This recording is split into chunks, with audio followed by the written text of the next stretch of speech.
बीडच्या शिरूर कोर्टानं खोक्या उर्फ सतीश भोसलेला सुनावली 7 दिवसांची पोलीस कोठडी। तर अज्ञातांनी खोक्याचं उघड्यावर पडलेलं साहित्य पेटवलं। संतोष देशमुख हत्या प्रकरणी सक्तीच्या रजेवर पाठवलेल्या पोलिसांची न्यायाधीशांसोबत धुळवड। अंजली दमानियांकडनं व्हिडिओ ट्वीट।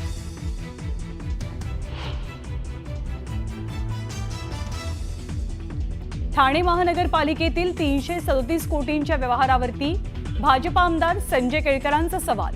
5 वर्षात लेखापरीक्षणच झालं नसल्याचा दावा, तर कोणताही गैरव्यवहार नाही, नरेश मस्केंकडनं स्पष्ट। अजित पवार आणि एकनाथ शिंदेंनी आमच्या सोबत यावं, त्यांना आम्ही आलटून पालटून मुख्यमंत्री पद देऊ। काँग्रेसचे नेते नाना पटोलेंची खुली ऑफर। माझं काही खरं नाही म्हणणाऱ्या जयंत पाटलांची शरद पवारांसह कृषी विज्ञान केंद्रात पाहणी। नाराजीच्या वृत्ताचं जयंत पाटलांकडनं खंडन। बदलापूरमधील उल्हास नदीत बुडून 4 शाळकरी मुलांचा दुर्दैवी मृत्यू। धुळवड खेळल्यानंतर अंघोळीसाठी गेलेले असताना मोठी दुर्घटना।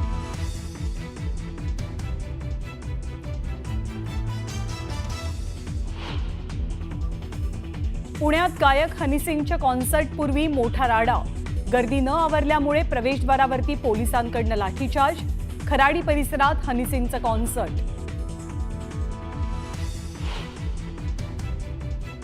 वर्ध्यासह अमरावती आणि नागपूरला उष्णतेचा येलो अलर्ट। गेल्या 3 दिवसांपासून विदर्भातलं तापमान 41 अंशांवर।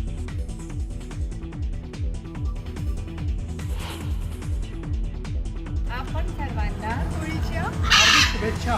हॅपी होळी। मुख्यमंत्र्यांनी कुटुंबासह साजरी केली धुळवड। उपमुख्यमंत्री एकनाथ शिंदेंनी नातवासोबत लुटला धुळवडीचा आनंद। तर राज ठाकरेंकडनंही रंगांची उधळण।